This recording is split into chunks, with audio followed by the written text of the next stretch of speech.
iniciar. Vamos a grabar la tutoría por si la necesitan posteriormente. Le voy a compartir y me dice si estoy presentando.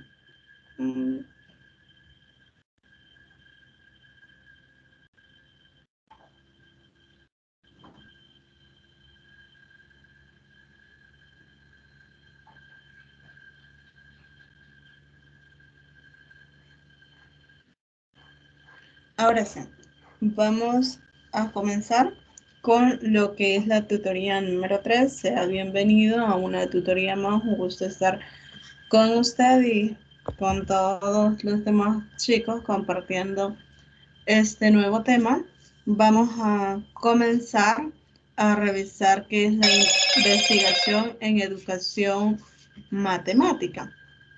En esta parte lo que vamos a estar viendo son los objetivos, el campo, criterios y procesos que se va a seguir en esta investigación. Entonces, no sé, antes de comenzar, si usted ya revisó el material o todavía no, Carlos. Bueno, en plataforma, el de la unidad uno, sí, licenciada, pero de ahí no he visto otro. No sé si estoy presentando siempre. Sí, sí, se ve. Entonces, acá en la misma unidad 1 está este que dice investigación en educación Ah, sí. matemática. Sí, Con entonces sí, ese, sí. sí, entonces con ese vamos a estar trabajando en esta ocasión. Entonces, le presento la agenda. Vamos a ver qué es la matemática como un campo de problemas, los objetivos, algunos criterios y procesos que va a seguir esta investigación.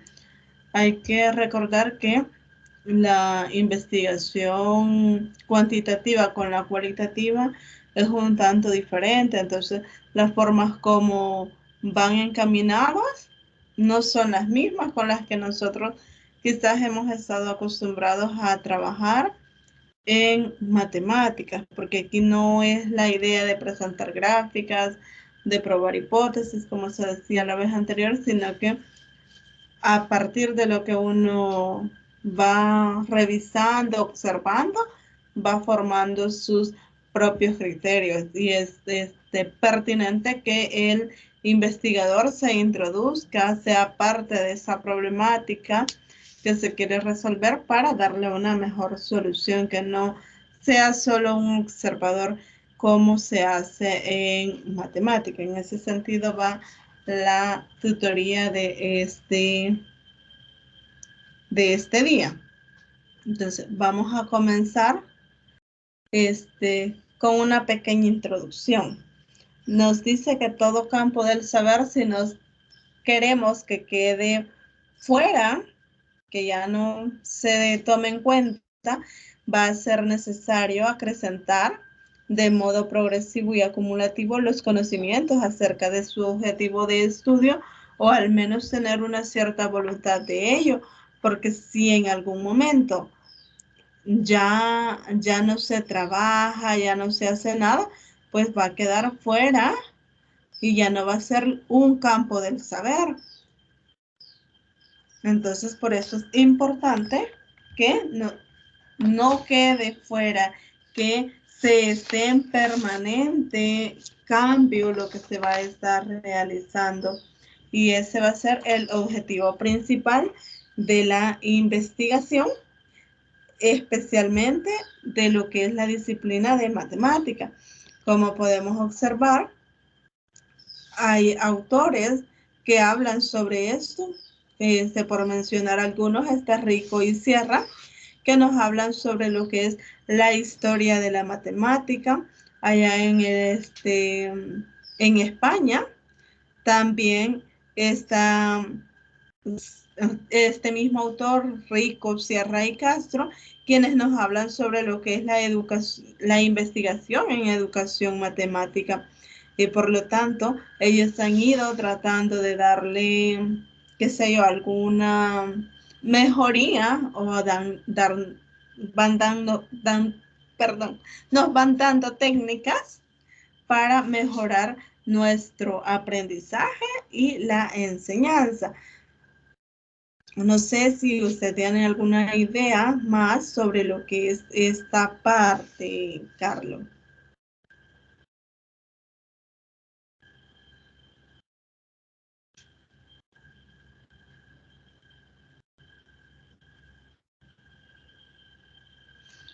Bueno, con respecto, bueno, estoy revisando este material.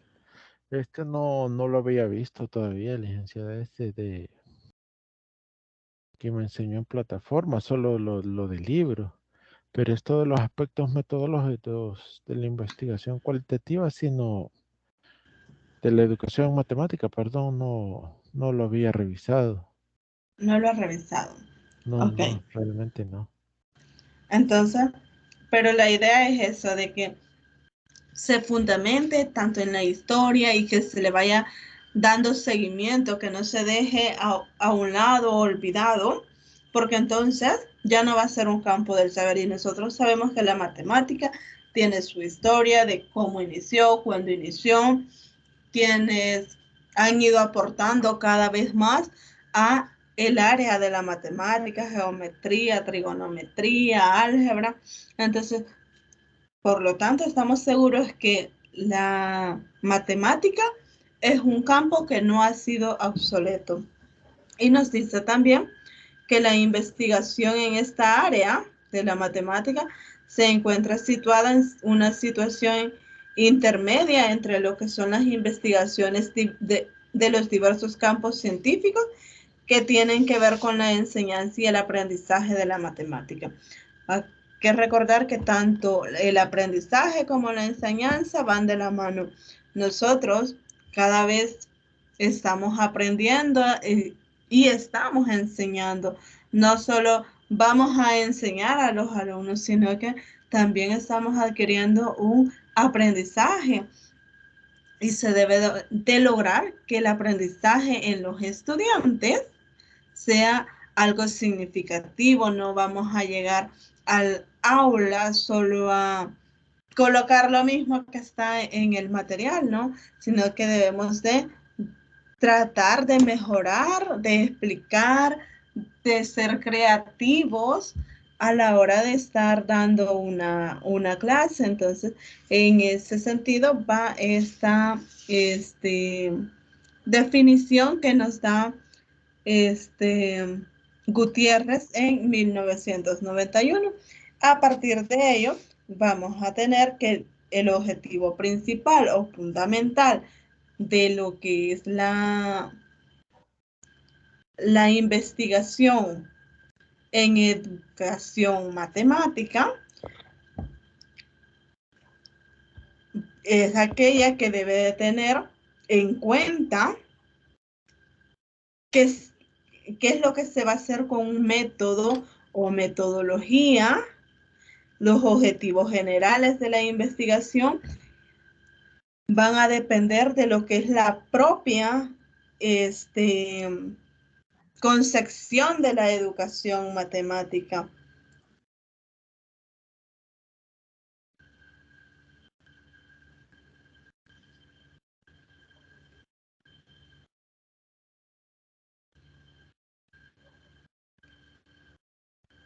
Entre ellas la podemos ver como una ciencia básica, una ciencia aplicada o como una pura tecnología o bien como una mezcla de estas tres concepciones.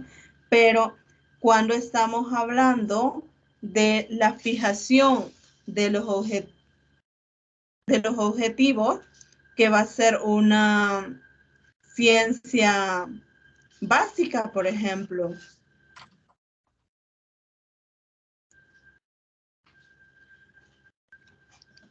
vamos a estar diciendo que se trata de una ciencia básica cuando la doctrina sea independiente, como una ciencia aplicada o como una pura tecnología, es aquel conjunto de técnicas óptimas y efectivas que nos van a transmitir y facilitar la adquisición de conocimientos y habilidades cuando nosotros desarrollamos nuestras propias habilidades con la matemática o puede ser con otras ciencias, ¿no? Pero en este caso, referida a la matemática, hay que recordar que quizás nosotros aprendimos alguna técnica allá cuando estudiábamos en tercer ciclo, educación media, bachillerato, y algo que se nos haya quedado grabado en nuestra mente, ¿no? Para poder aplicarlo. Entonces, en ese sentido viene la ciencia aplicada o como pura tecnología. Y tenemos también que puede ser una mezcla de las tres concepciones, de la ciencia básica, la ciencia aplicada y la ciencia como pura tecnología. En este caso, estas concepciones existen actualmente explícita o implícitamente que van a estar declaradas por los autores.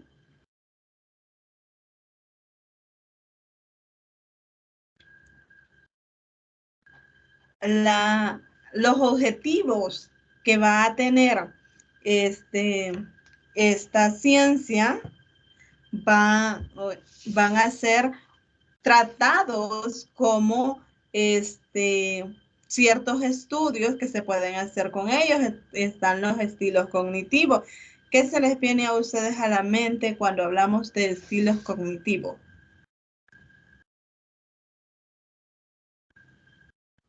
Si no mal recuerdo, licenciada, es el estilo de aprendizaje de cada persona.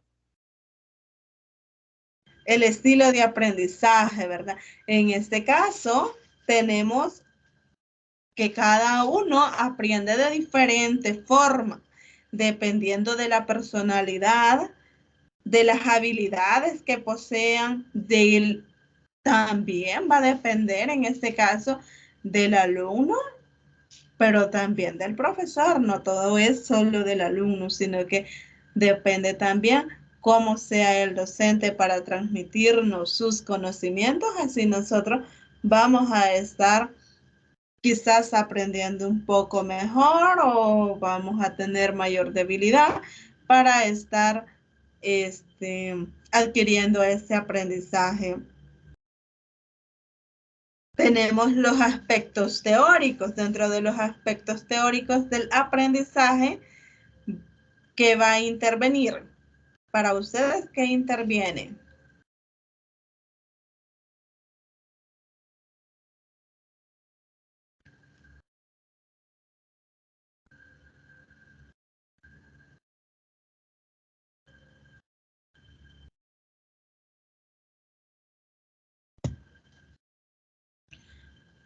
Les pregunto, ¿ustedes han revisado el programa de la asignatura? ¿Han revisado las orientaciones académicas que se les dan?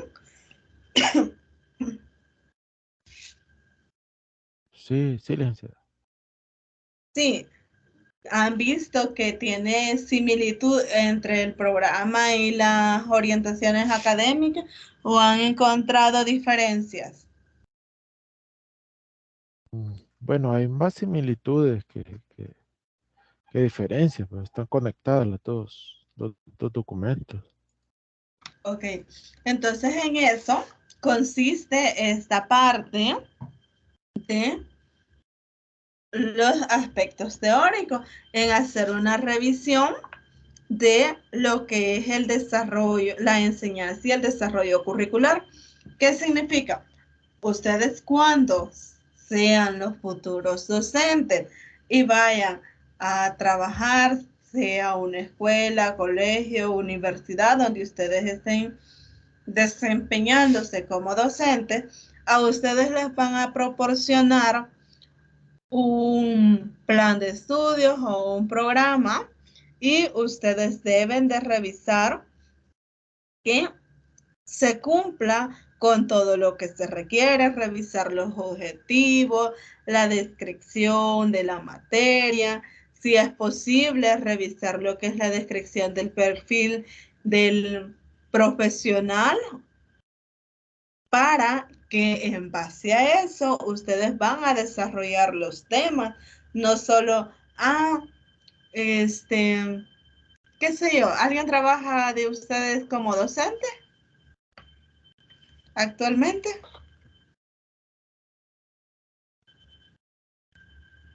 ¿No?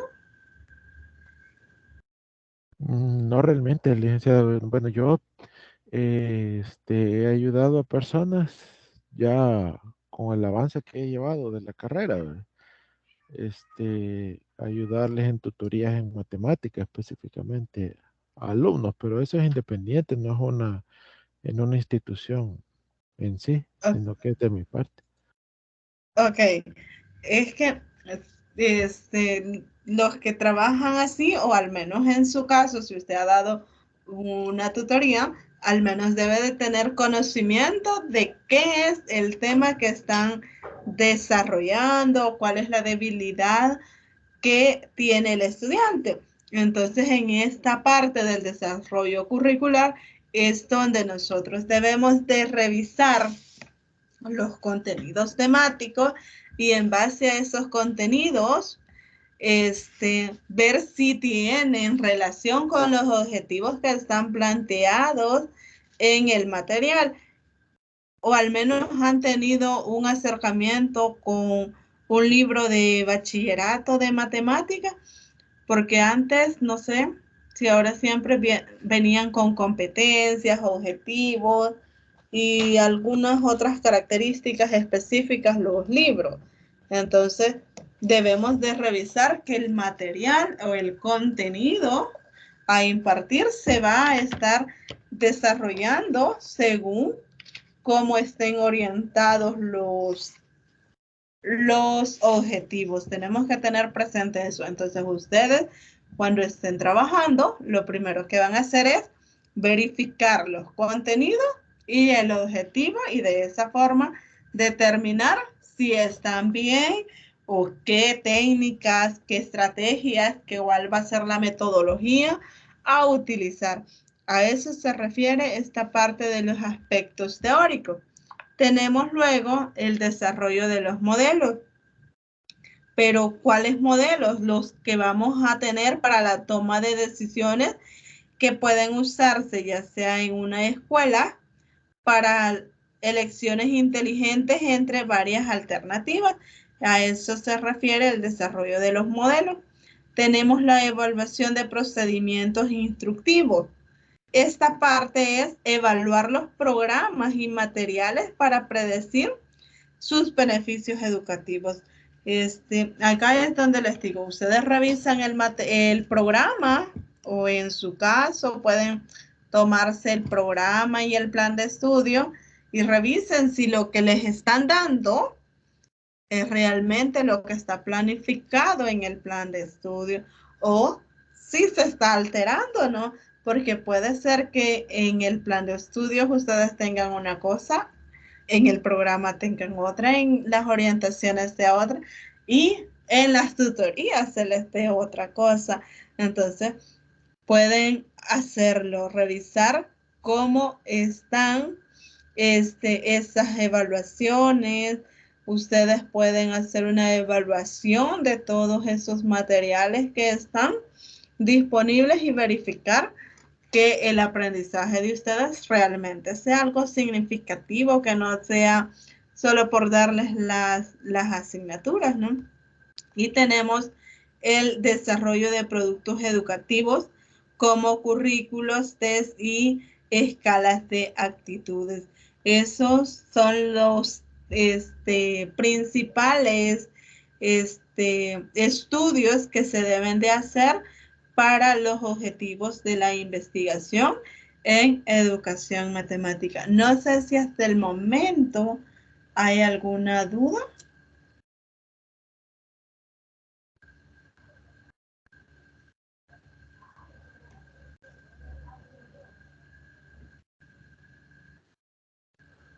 Solamente, bueno, entonces esto de los aspectos teóricos viene siendo como el marco de referencia que hay que tomar para poder desarrollar el contenido curricular, por decirlo Sí.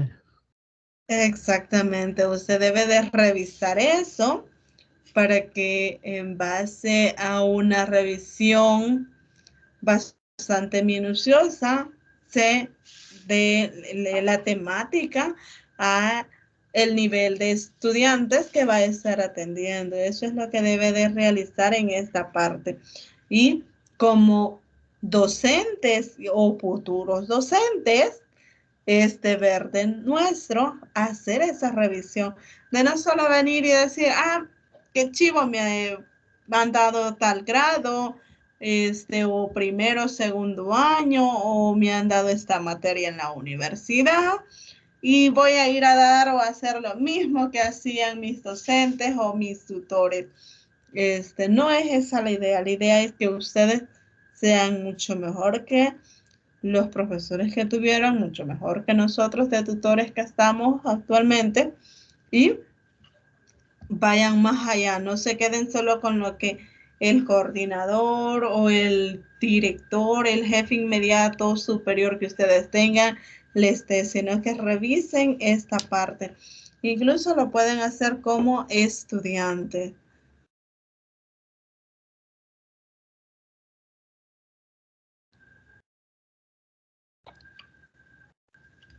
Bueno, tenemos que estos objetivos no solo se van a estar, que, perdón, se debe de mirar que estos objetivos estén inspirados a la vez en la realidad escolar y los aspectos teóricos que ellos van a estar cumpliendo, lo que decíamos anteriormente en educación matemática. No se reduce solo a conocer las circunstancias en la educación, cómo ocurre, sino que a determinar los conocimientos, los medios, técnicas para mejorar el proceso de enseñanza-aprendizaje de las matemáticas. Esto nos dice Kilpatrick en 1988. ¿Por qué debemos de revisar no solo los métodos o los diseños curriculares, sino que también debemos de revisar los conocimientos, los medios y las técnicas? ¿Por qué creen ustedes que hay debilidad en los chicos de nivel básica, media y algunos en la universidad? ¿Por qué creen?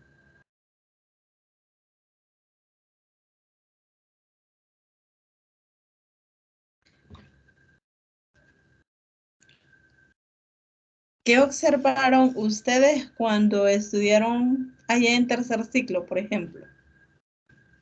¿Cómo eran los docentes? ¿Qué llegaban a hacer? Bueno, de lo que yo logro recordar, licenciado, específicamente del área de las matemáticas, que era más que todo algo memorístico y mecánico. Yo ya he expresado esta vivencia que tuve en otras materias de la carrera, que, bueno, recuerdo que en bachillerato, para desarrollar, por ejemplo, el factoreo, era una lista interminable de ejercicios que nos dejaban. Y todo era bien mecánico, o sea, habían cosas que realmente las hacíamos por mecánica de que así se tenía que hacer, no se comprendía realmente, no se tenía la base teórica de por qué se tenían que hacer de esa forma los ejercicios. Y a la hora de hacer un análisis y todo, pues habían fallos. Y esos fallos, lo que le llamamos lagunas, ¿verdad? Van acarreándose y acarreándose hasta que llega un momento, bueno, yo llegué a un momento que tuve que hacer revisión de muchas cosas para estar en la universidad, ¿no? Porque van quedando esos vacíos, que los profesores realmente, no sé si por tiempo o por tal vez una mala planificación, no se habían cubierto ese tipo de cosas. Exactamente, ahí está. No se planifica adecuadamente el material y por eso es que van quedando esas lagunas. Porque como usted dice, en bachillerato a nosotros nos daban una guía de un montón de ejercicios y teníamos que aprenderlo de forma mecánica, pero no nos dijeron, miren, esto sirve para esto, o esto se puede hacer así, no es necesario que se aprendan, por ejemplo, la regla de los productos notables, los casos de factoreo. A nosotros no nos dijeron nada de eso, solo fueron y nos dieron el sinfín de ejercicios, o nos decían, esta es la regla. Porque yo recuerdo todavía, en mi caso, que yo me aprendía todas las reglas que estaban ahí en el álgebra, me las aprendía, aún todavía recuerdo algunas, pero no daban una técnica, una mecánica de cómo resolverlo. Buenas tardes, Josmin, bienvenido. No sé, en el caso de Gilberto, Jocelyn, ¿cómo fue si ustedes tuvieron una experiencia distinta con la enseñanza de la matemática? Nos dice Jocelyn que en su caso le gustaba la manera en que enseñaba el profesor en tercer ciclo, la manera de dar la clase y la forma. En cambio, en el primer año fue muy mecánico, solo se resolvía ejercicios en la pizarra. Ya segundo año fue una mejor metodología. En eso consiste esta parte. Nosotros no debemos de hacer lo que hicieron los docentes, debemos de tratar de mejorarlo. Por ejemplo, hay juegos como podemos hacer para que los estudiantes participen, juegos que se pueden hacer para que ellos resuelvan algún problema, no necesariamente que se memoricen alguna regla. Por ejemplo, se tiene lo que es la pista del álgebra. No sé si ya la han escuchado, la han trabajado.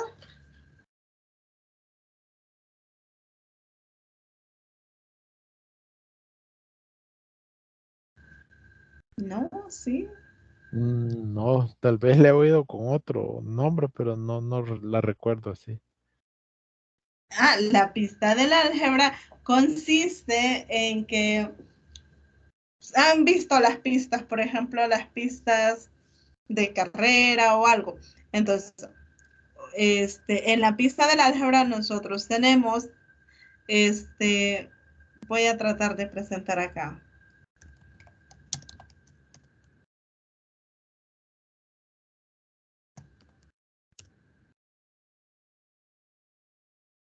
Quiero ver si me aparece.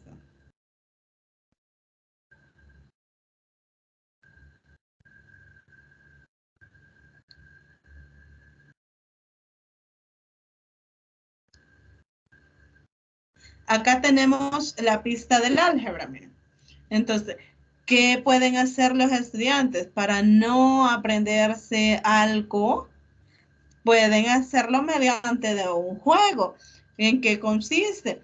Lo pueden hacer lanzando un dado y se avanza tanto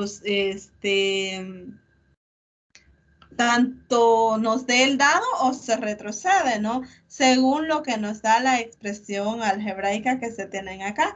Por ejemplo, si nos da, tenemos esta, menos x más 2.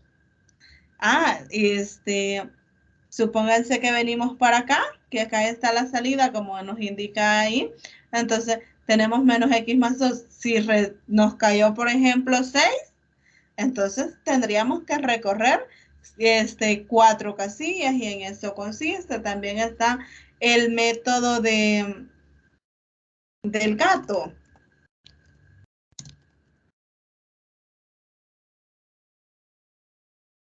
para resolver productos notables, por mencionarles algunos. Este método, solo tengo video. ¿En qué consiste? En la forma de cómo se van colocando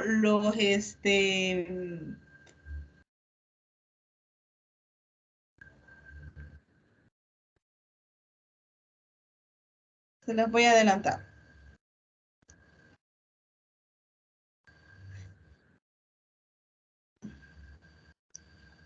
Este método consiste en que ustedes ponen los términos del producto, de los que quieren encontrar el cuadrado de ese binomio. Entonces colocan acá los términos, por eso está escrito como un producto, m y el 10, m y 10, y cómo van a obtener el resultado. Se hace este por este y este por este, tenemos este resultado, tenemos m al cuadrado.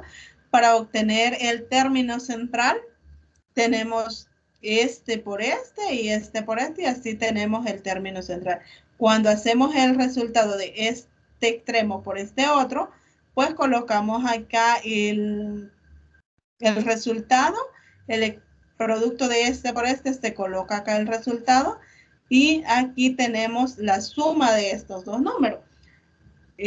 Una forma más fácil, en vez de que estén recordando los alumnos, por ejemplo, esta regla de un binomio al cuadrado, que quizás cuando ya estén ellos en la universidad, ellos ya ni se acuerdan. Entonces, en cambio, si aplican esto, no es necesario que tengan una suma, que tengan una resta, pueden tener lo que sea, o pueden tener producto de una suma por una resta, y pueden aplicarlo eso mismo. Esas son algunas técnicas que nosotros podemos ir tratando de tomar como futuros docentes, para que el estudiante no se quede solo con la parte teórica que se les da y en un futuro se les olvide. No sé si ustedes han escuchado hablar de algún otro juego,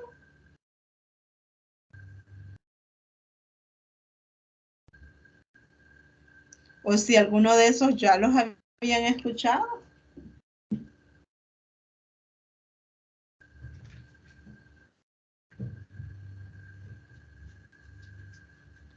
Solo el segundo, licenciada, pero no lo vi, no lo conocí así como método del gato. ¿Cómo O lo sea, conocía? solo era así como hacer una cruz. O sea, se ponían los factores y se van obteniendo así por medio de cruzados. Sí, ese sí me recuerdo que sí lo vi en bachillerato, pero nunca lo había conocido así como método del gato. Realmente no. Ok. ¿Y Gilberto Osmin qué nos dice? Jocelyn me parece que está escribiendo.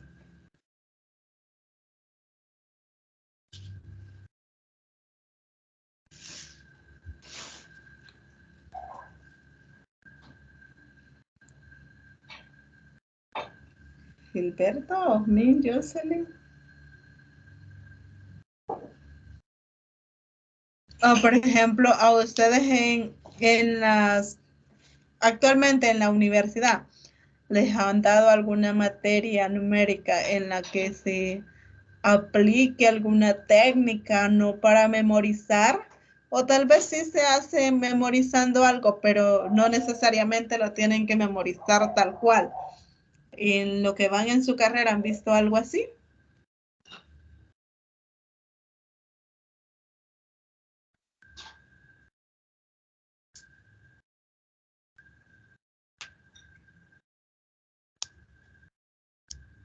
Solo en recursos didácticos, licenciada, ahí sí vimos cómo crear cosas de ese estilo. Y No en para matemáticas. memorizar, sino que como para jugar con los alumnos y que ellos rápidamente adquieran el concepto de algún tema de la matemática. Ok, y en matemática han visto que alguno hemos aplicado eso.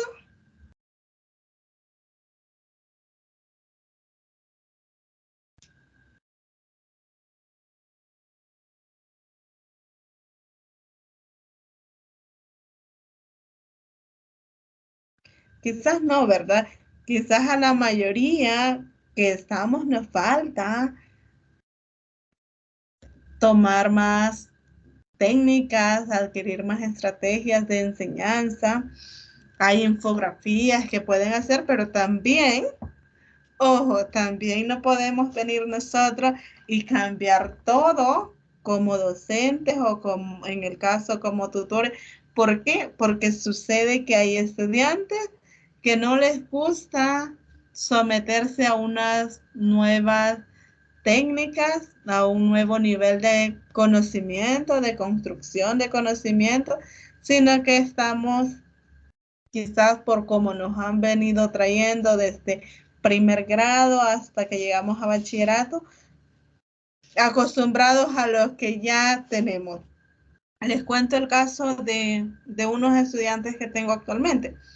Ellos no les gusta el cambio, ellos quieren todo lo tradicional. Entonces, ahí sí, este, aunque uno quiera tomar nuevas estrategias, no se puede, porque si los estudiantes no tienen una mente abierta, tampoco vamos a poder aplicar las estrategias que nosotros tengamos. Entonces es de ir trabajando, ir viendo cómo se adecua esto. Jocelyn nos comenta, en álgebra Eli compartió una tabla con fórmulas para que se tuvieran más a la mano y no memorizarlas, pero con el tiempo y uso sí, dice. Ah, pero igual, ahí estábamos haciendo... no estábamos ni siquiera logrando un buen aprendizaje, sino que tener las fórmulas a la mano, pues solo es de aplicarlas, ¿no?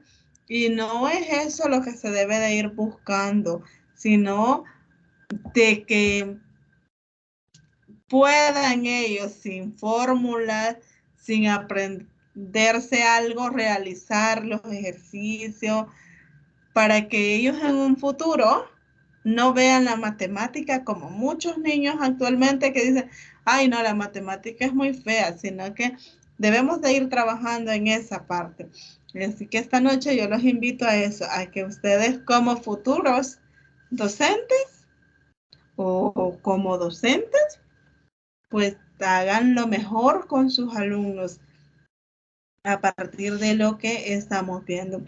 Posteriormente tenemos los cambios que se han dado en la educación matemática. Existen muchísimos cambios que se han dado.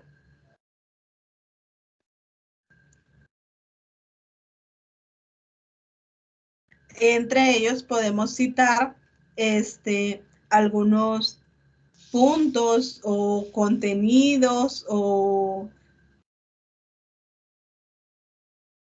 que han retomado algunos autores, como por ejemplo este señor, que no les voy a mencionar el nombre porque no lo puedo decir. Él nos da 4 diferentes tipos de cambios que se pueden dar. Entre ellos tenemos la aparición de temas que no estaban presentes en la investigación hace 10 años, como cuáles temas pueden ser, como la diferencia, por ejemplo, entre el aprendizaje por sexo, lo de clase social o inmigración. Esos en el año 2017, cuando este señor presentó esta parte de los cambios que se han dado en matemática, pues nos mencionaba eso, el estudio de las ideas y creencias de los profesores, la afectividad y matemática, el estudio de las matemáticas utilizadas fuera del contexto escolar. No sé si alguna vez a ustedes les dijeron, por ejemplo, que observaran su alrededor y vieran en geometría, por decir algo, observar a su alrededor y que de los objetos que ustedes observaron, tenía alguna figura geométrica.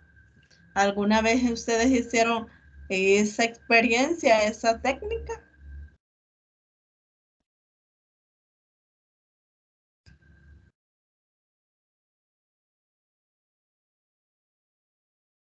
Cuando estaban pequeños los sacaron del aula para explicarles, miren, allá tenemos un triángulo, allá tenemos que un círculo o algo, o solo fue en la muy pizarra esta figura geométrica que está acá es un triángulo porque tiene 3 lados.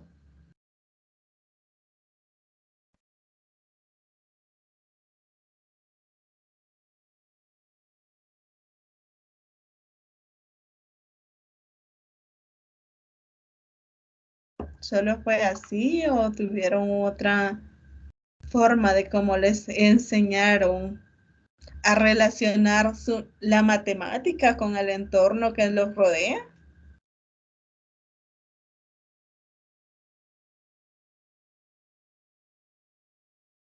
Más que todo creo que sí fue bachillerato, licenciado, pero no es que saliéramos así a ver las cosas, sino lo que nos decía el profesor, más que todo, cuando se calculaban áreas. Miren la puerta, ¿verdad? Que es rectangular o una ventana que es cuadrada o un fruto que es redondo. Entonces, Ah, ok, eso pero, lo relacionaba mm, con pero el lo cálculo de áreas. relacionaba. Ya es un avance ir relacionando lo que tenemos alrededor con el estudio que estamos haciendo. En algunos casos no, solo en la muy pizarra se hace eso. Le vamos a preguntar a alguien que conocemos que trabaja como docente cómo hace él. Alberto, ¿cómo da usted sus clases de matemática con sus estudiantes? ¿A lo tradicional o ya lo hace diferente? Buenas noches. Buenas noches, adelante. Sí, verdad. Bueno, prácticamente yo me he afianzado bastante de la metodología constructivista y igual me gusta trabajar bastante la competencia de aplicar la matemática al entorno y pongo bastantes ejemplos para que los estudiantes lo relacionen con su entorno, ya sea su casa, su comunidad, la escuela misma, etcétera, ¿verdad? Porque se sabe que el estudiante aprende más relacionando, aplicando y también viendo todo lo tangible, ¿verdad? Porque cuando un profesor solamente llega a una pizarra a escribir y escribir, prácticamente sería una educación bancaria. No estaríamos diciendo que es algo constructivista que le genere aprendizaje significativo al estudiante. Exactamente. Nosotros debemos de tratar de que nuestros estudiantes se relacionen con todo su entorno, como dice Alberto, para que se tenga un aprendizaje significativo. ¿Y cómo se va a tener un aprendizaje significativo? A partir de la construcción del propio conocimiento que nosotros logremos hacer en cada uno de los estudiantes. Entonces, todo eso es de tenerlo a la mano. También tenemos el incremento en importancias de temas que ya no estaban presentes en el pasado. Estos pueden ser tan variados como análisis de error, los que están cursando análisis numérico. ¿Alguna vez habían escuchado la parte de análisis de error? ¿O fue un tema nuevo para ustedes? Yo se los había escuchado, pero en el área de física, cuando se calculan los tipos de errores. ¿Perdón? Sí los había escuchado, pero en física, como trabajo esa asignatura, entonces los había visto ahí en los tipos de errores, pero solo el error relativo y el porcentual. Solo ellos, ¿verdad? ¿Y los demás sí los habían escuchado?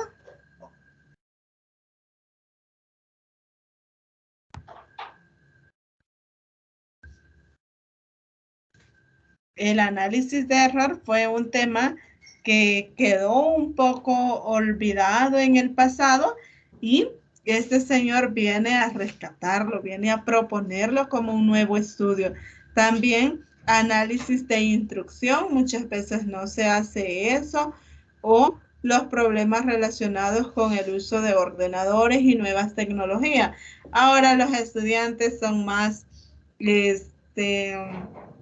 ¿cómo se llama? Que les gusta más la tecnología, que les aparece aburrido, por ejemplo, si los ponen a hacer algo de estadística, ellos todos se lo van a hacer en Excel, van a decir, o en algún otro programa. Pero también debemos de relacionarlos cómo se pueden ir manejando de una forma o de otra, de irles enseñando diferentes técnicas, que no solo Excel, por ejemplo, funciona para hacer gráficos estadísticos o tablas estadísticas, sino que hay otros programas bonitos aparte de Excel. Algunos mantenimientos de temas como la resolución de problemas y razonamiento espacial. También tenemos la desaparición de temas de gran impacto que tuvieron en el pasado, como los estudios diagnetanos y la búsqueda de interacciones, actitudes y tratamiento. Esos son los principales contenidos que este señor enumera como 4 diferentes cambios de que se ha tenido en la investigación en educación matemática. Vamos a ir avanzando un poquito más y a partir de ello también se plantean en la investigación, este mismo señor, 3 tipos de cambio.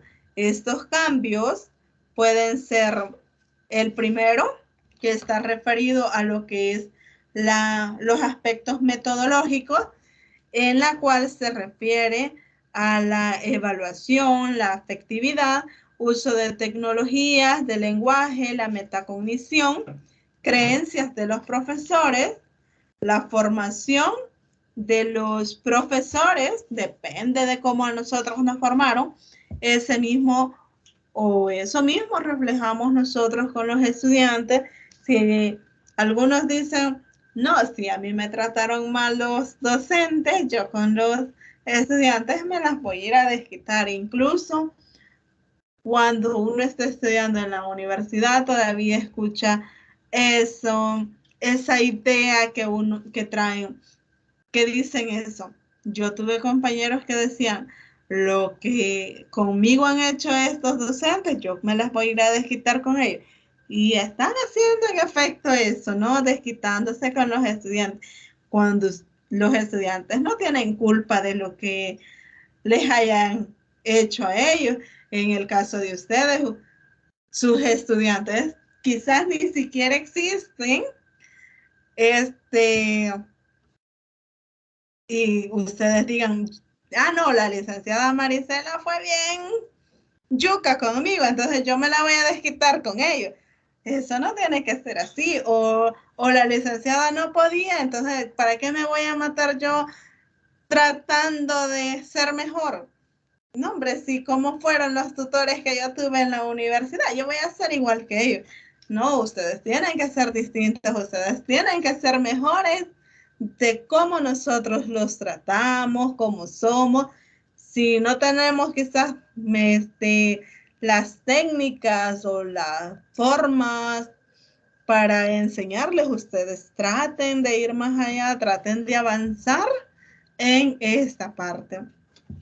Por otro lado, tenemos otro cambio que propone este señor, es el de concepción sobre aprendizaje y currículum. ¿A qué se refiere? En el aprendizaje, como decía Alberto, una construcción más activa que pasiva. Ya no es de tener a los estudiantes ahí sentaditos en los pupitres, sino a que ellos trabajen, a que ellos desarrollen sus propios definiciones, pónganlos a que ellos construyan los propios problemas, que no vengan y solo se los den ustedes, sino que sean ellos quienes a partir de lo que observan estén construyendo y resolviendo a la vez esos problemas.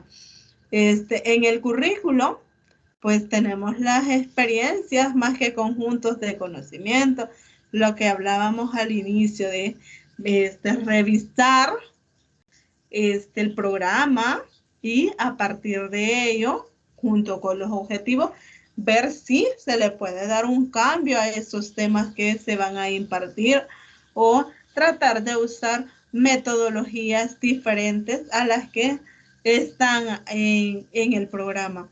Y el tercer aspecto, que es el aspecto fronterizo, pues nos está hablando sobre los aspectos epistemológicos que consiste en un nuevo punto de vista sobre la propia investigación, de no quedarnos solo con lo que tenemos, sino que investigar, ir más allá, y llevarlos a cabo, por supuesto, no quedarnos solo con que investigué esto y me quedo yo con ello, no lo pongo en práctica, sino que se trata de esto. No sé si hasta el momento hay alguna duda, chicos.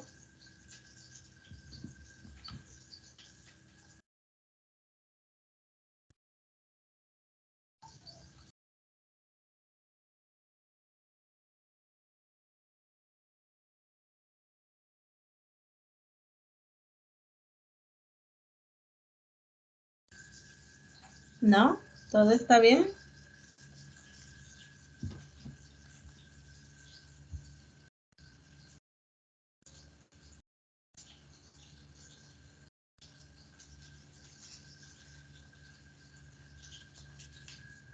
Bueno, vamos a continuar entonces. Llegamos a los criterios de la investigación en educación matemática. Todo campo específico suele fijar ciertos criterios, lo han de haber visto en otras materias, que siempre vamos a tener criterios a cumplir cuando estamos realizando una investigación. En este contexto, la educación matemática suele manejar lo que son 3 criterios. El primero es el rigor. Es una igualdad o posibilidad de que se pueda dar. El rigor, ¿a qué se va a referir? A los estándares que debe satisfacer una investigación. Tenemos también la relevancia. La relevancia se refiere o se entiende como el impacto que un estudio de investigación puede tener sobre nuestro pensamiento. En ese sentido, una investigación va a ser significativa si proporciona una nueva visión sobre el problema que se está considerando y ayuda a los investigadores y a los profesores, por supuesto, a identificar nuevas cuestiones. Por último, tenemos lo que es la validez. La validez se refiere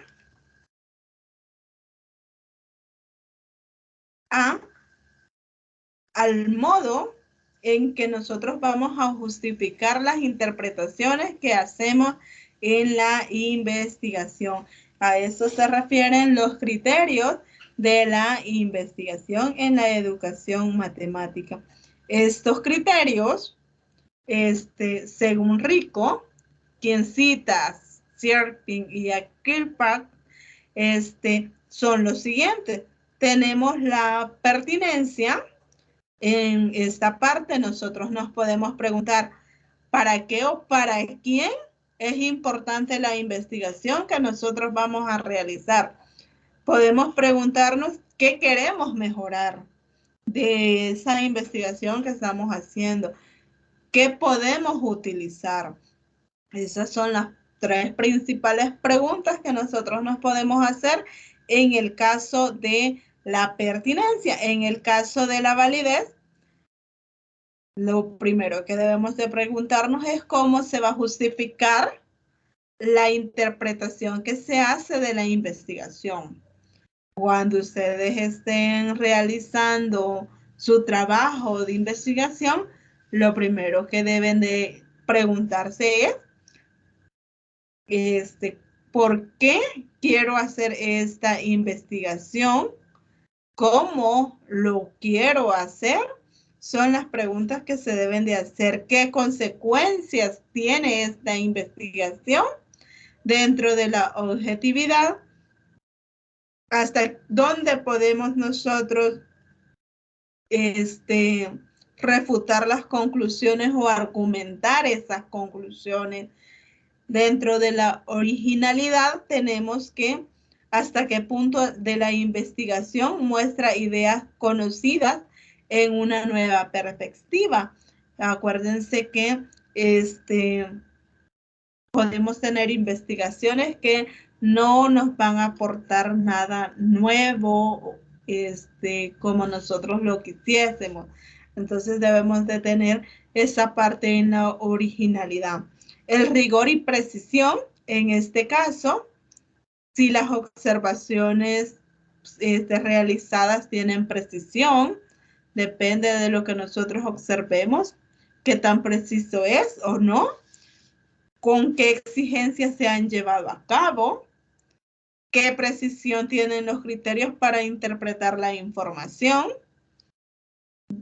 También tenemos la predictibilidad, perdón, acá me equivoqué cuando le escribí, es predictibilidad, qué explicación se deriva del estudio que nosotros hemos realizado, cuál es la comprensión que nos proporciona, hasta qué punto se anticipan las actuaciones del alumno y de los profesores, y por último tenemos las relaciones con las matemáticas y su enseñanza. ¿De qué modo se están relacionando el estudio con la matemática y con la educación? ¿Cómo hasta el momento, en el caso de ustedes como estudiantes, van realizando este estudio con su educación? ¿Qué tanto ha sido lo que ustedes han adquirido como conocimiento y qué tanto les puede servir allá cuando sean unos profesionales? Esto es lo que deben de tener presente. No sé si tienen alguna duda con esto, chicos.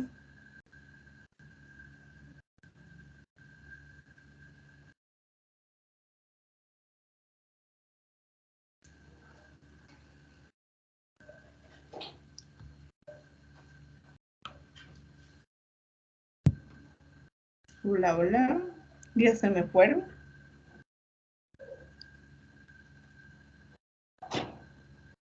¿No hay dudas? De mi parte, no. Ok. Llegamos así a lo que es el proceso de la investigación en educación matemática. ¿Saben ustedes cuál es el proceso a seguir en la investigación tratándose de educación matemática?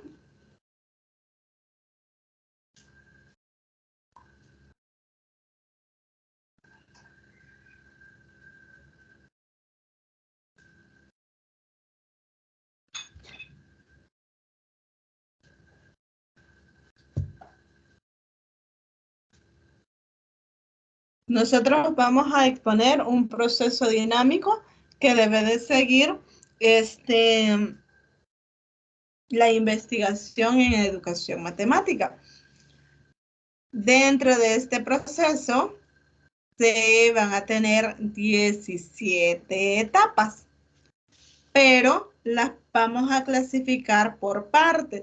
La primera etapa está en el proceso de investigación.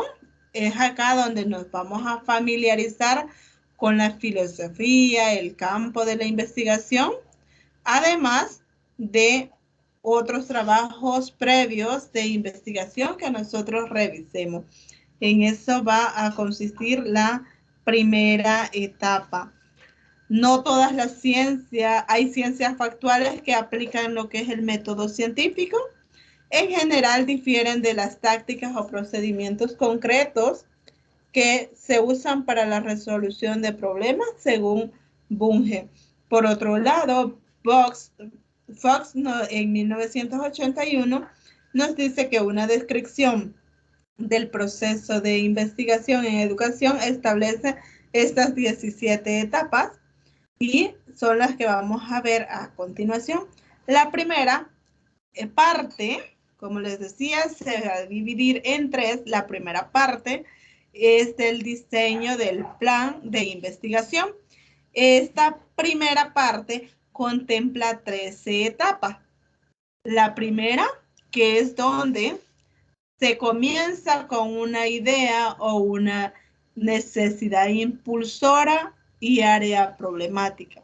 Nosotros, a partir de todo lo que hemos observado, podemos hacer la investigación.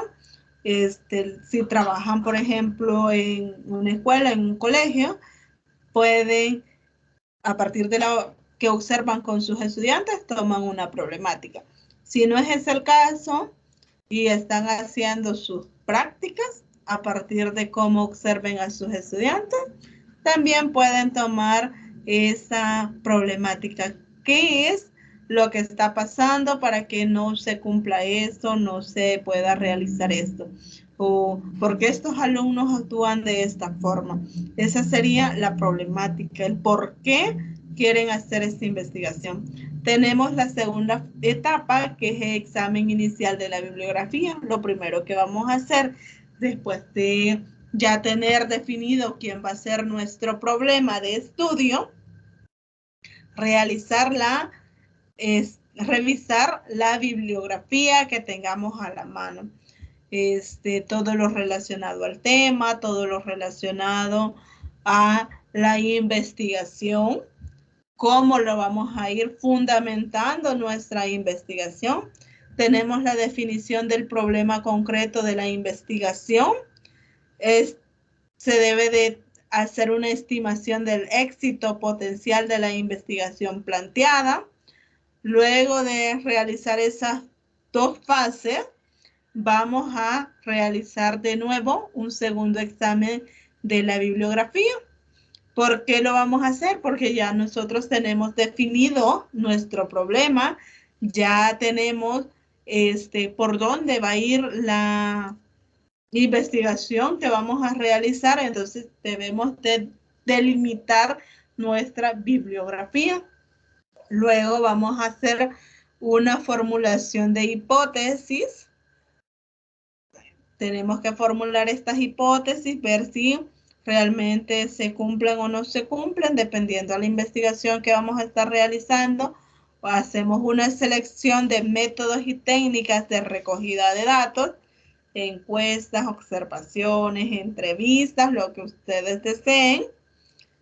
Una selección y elaboración de instrumentos de recogida de datos, que es lo que ustedes van a realizar.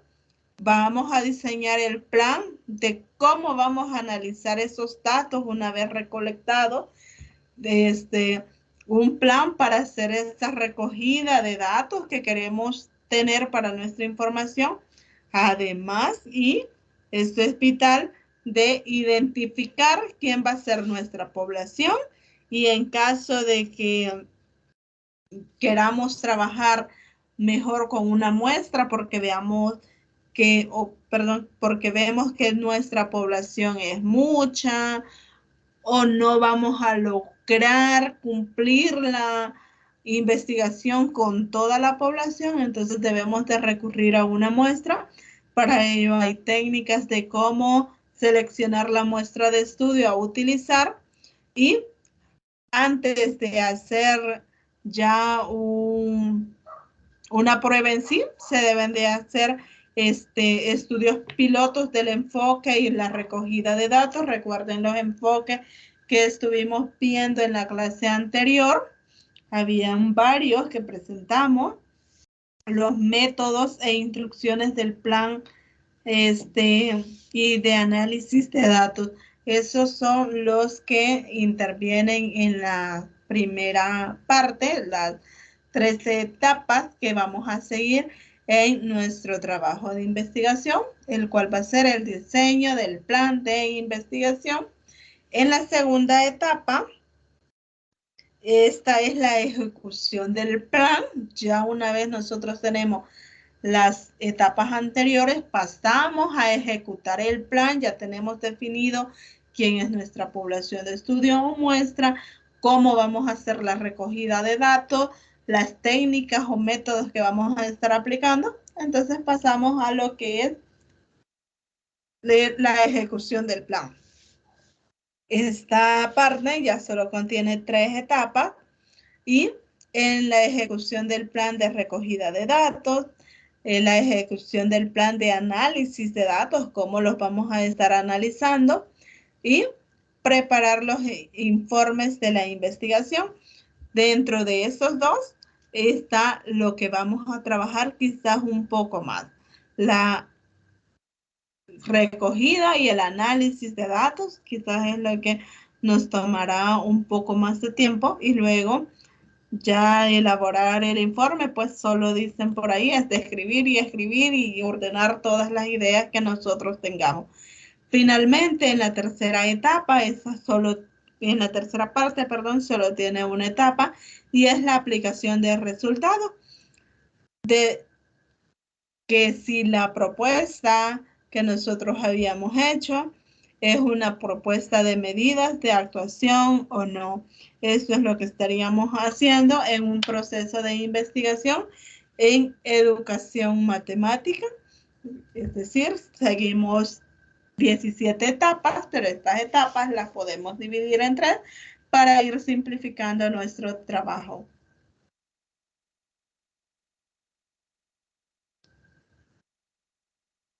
Perdón, creo.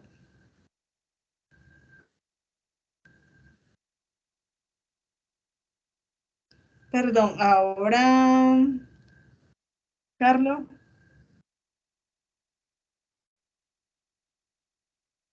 Sí, sí, ya le enseñé, ya. Oye, sí.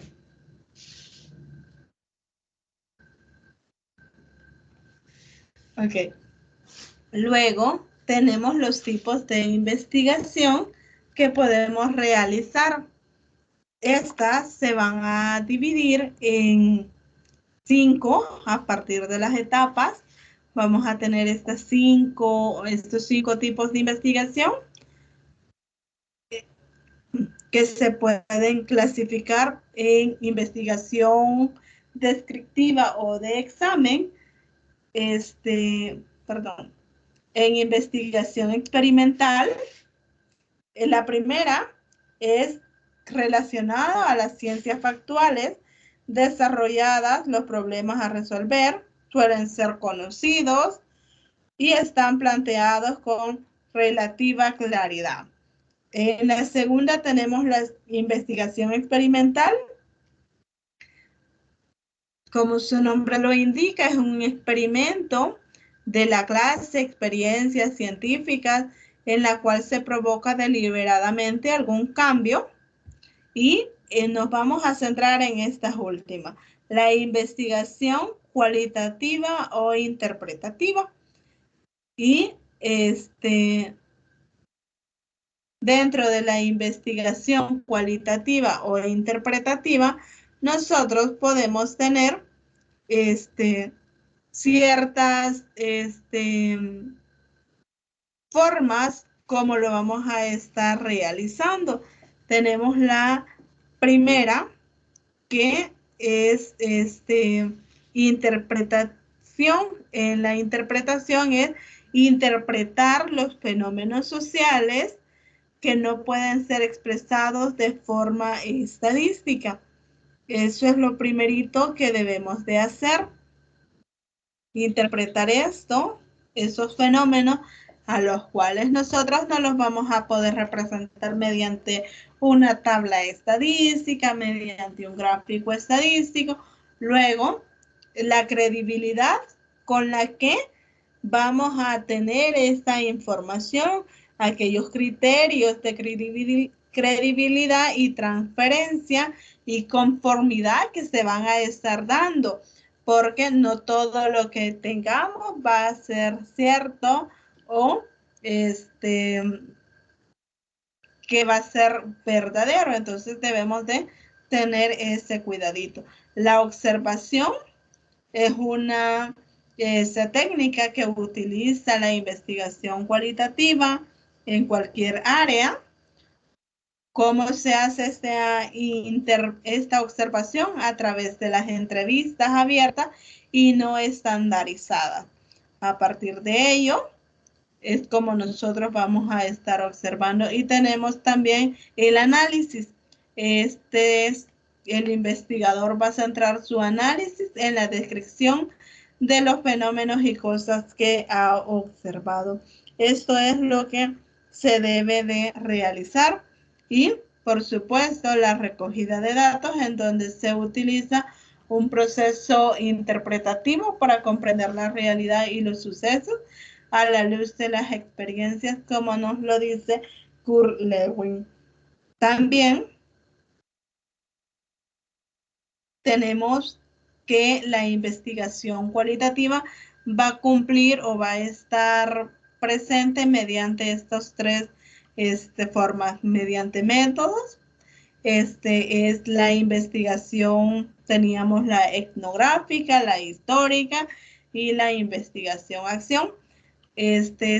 Depende a qué paradigmas pertenece y está expuesta a ser críticas por falta de validez y confiabilidad en los resultados. Así que no debemos de arriesgar nuestra investigación a que se exponga a que salga, como diríamos, del juego y ya no se pueda realizar nada.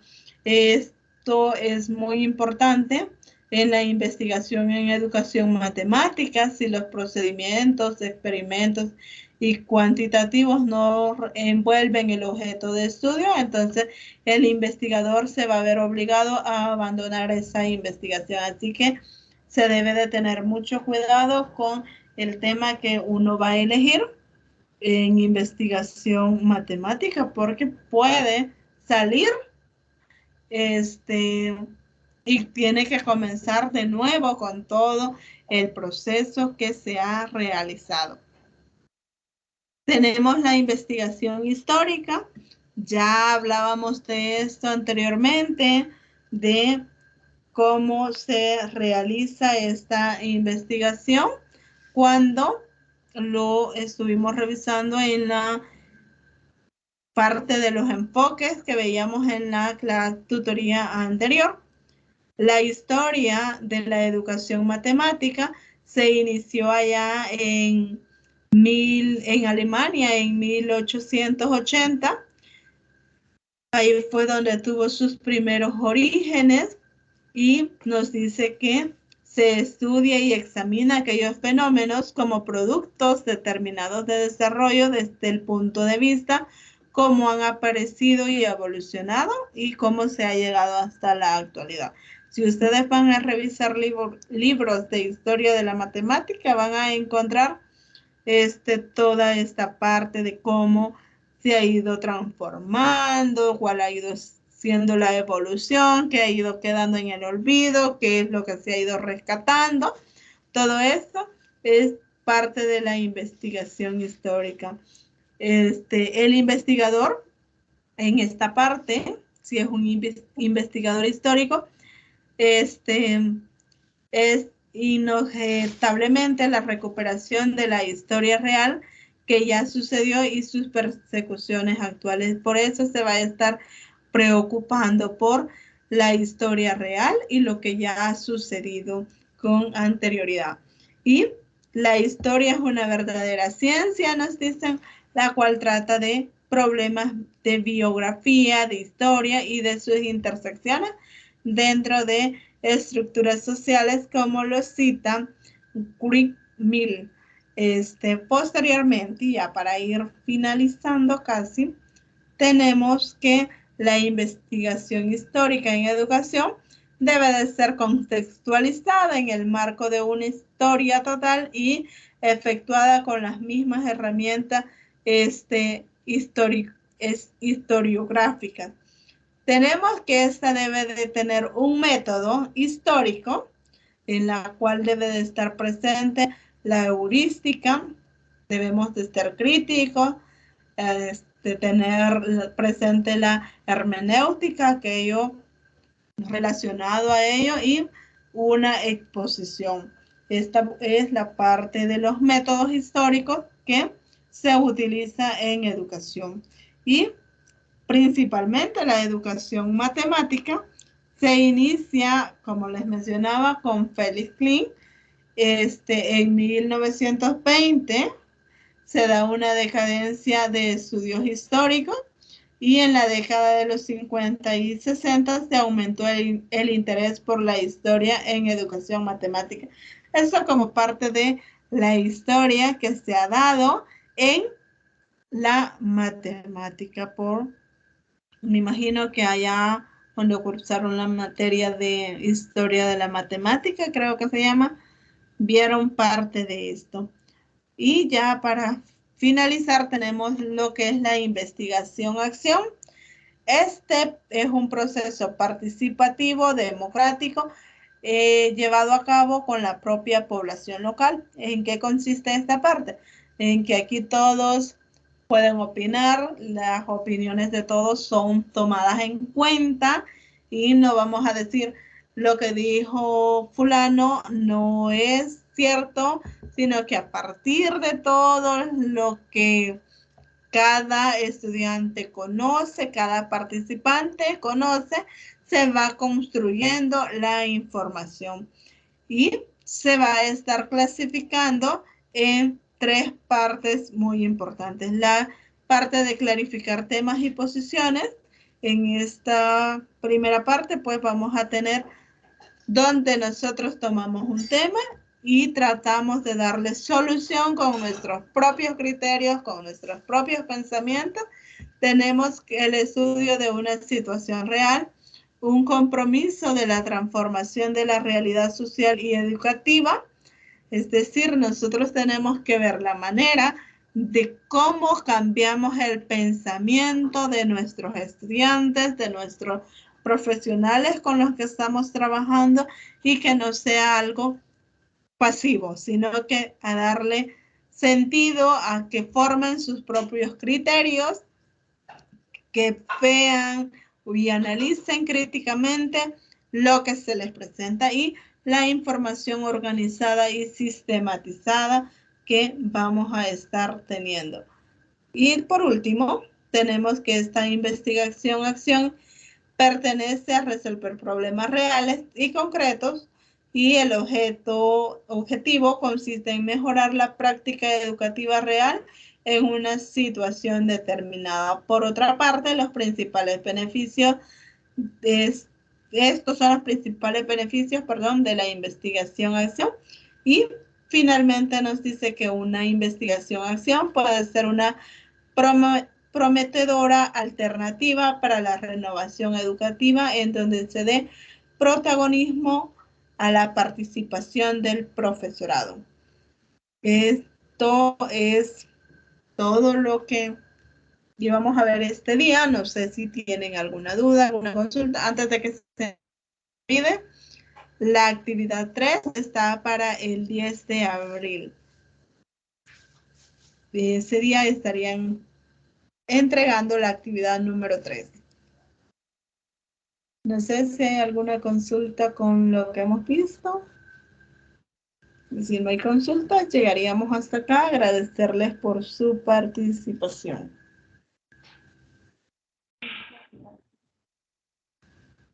Muchas gracias. Gilberto. Buenas noches a todos. Buenas noches, Carlos.